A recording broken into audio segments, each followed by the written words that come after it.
What if I told you tiny fragments of plastic, invisible to your eyes, are circulating inside your bloodstream right now?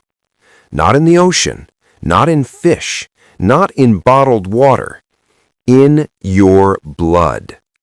Scientists have confirmed it. Microplastics are no longer just an environmental crisis. They are now a biological reality. This is the story of how plastic entered the human body and what it could mean for your future. What are microplastics? Microplastics are plastic fragments smaller than 5 millimeters. Some are intentionally manufactured, like cosmetic microbeads. Others form when plastic bottles, packaging, and synthetic clothes break down. There are two main types: primary microplastics, already tiny when produced; secondary microplastics, created when larger plastics degrade. They are found in tap water, bottled water, sea salt, seafood, the air you breathe, and now human blood. In 2022, researchers in the Netherlands made a breakthrough discovery. For the first time, microplastics were detected in human blood samples. The study, published in the journal Environment International, found plastic particles in nearly 80% of participants tested. The most common polymers detected: PET, used in water bottles; polystyrene, used in food containers; polyethylene, used in plastic bags.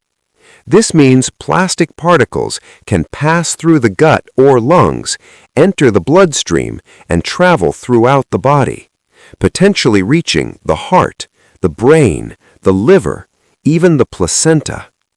Here's where science becomes concerning.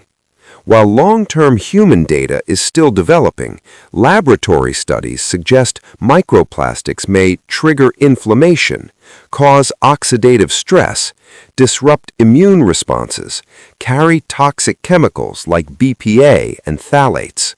Some studies indicate microplastics may attach to red blood cells, potentially interfering with oxygen transport.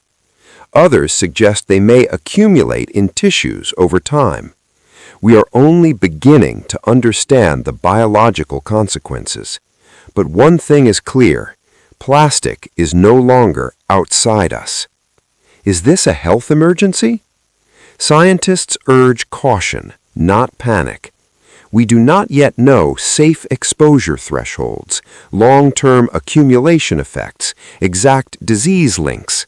But parallels are being drawn to past public health discoveries: lead in gasoline, asbestos in buildings, tobacco smoke. Each was once considered harmless until it wasn't. Microplastics may represent the next silent exposure risk. While complete avoidance is nearly impossible, you can reduce exposure. Choose glass or stainless steel over plastic. Avoid microwaving plastic containers. Use high-quality water filtration systems. Reduce bottled water consumption. Wash synthetic clothing less frequently. Support policies limiting plastic pollution. Individual actions matter, but systemic change is essential. For decades, plastic symbolized convenience.